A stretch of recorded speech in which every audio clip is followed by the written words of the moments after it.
این برف نیز نمک است. در دامنه کوه خوجامومین ناحیه واسی فصل تابستان با حرارت گرم هوا نگاه نکرده اینجا کارگرم است.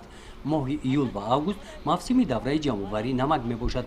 جمعیت سهامی کشاد خوجامومین در این موضع استحصال کننده اساسی این ثروت طبیعی حساب یافته.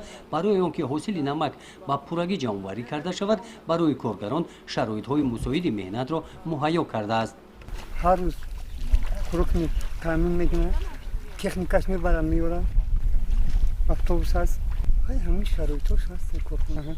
وظیفه ما حاضر جمع‌آوری نمک، پلوی کلیانکا و زمینی ده هستن همین جمع‌آوری نمک که با انبارو ذخیره کردن آوردن سیخور تامین کردن.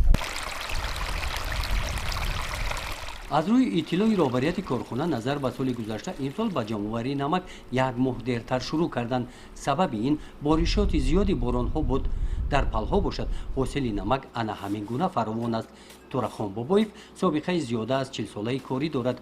او میگوید که کار در نمک از شخصی در اینجا کار میکردگی پیش از همه تازگی را طلب میکند. باید تازه کار کنیم، تازه باید جمع کنی بگیری. در جمعیت سهامی شکل کشاد خوجامومین سال گذشته به قدر 6000 تن نمک جمع‌آوری نمودند. امسال باشد مقصد دارند نظر به سال گذشته زیادتر نمک جمع آورند.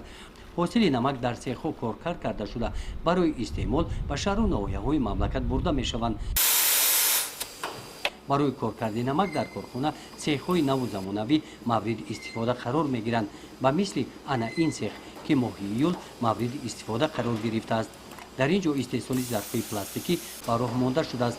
در چنین ظرف‌ها نگاه داشتن نمک یادناکی آن را نگاه داشته صفت آن گم نمی‌شود. در این سیخ 10 نفر زنان و دختران محلی با کار دائمی جلب گردیدند. گزارش خواجه نظری خدای نظر ظهور از ناحیه واسی برای برنامه اطلاعاتی نوید.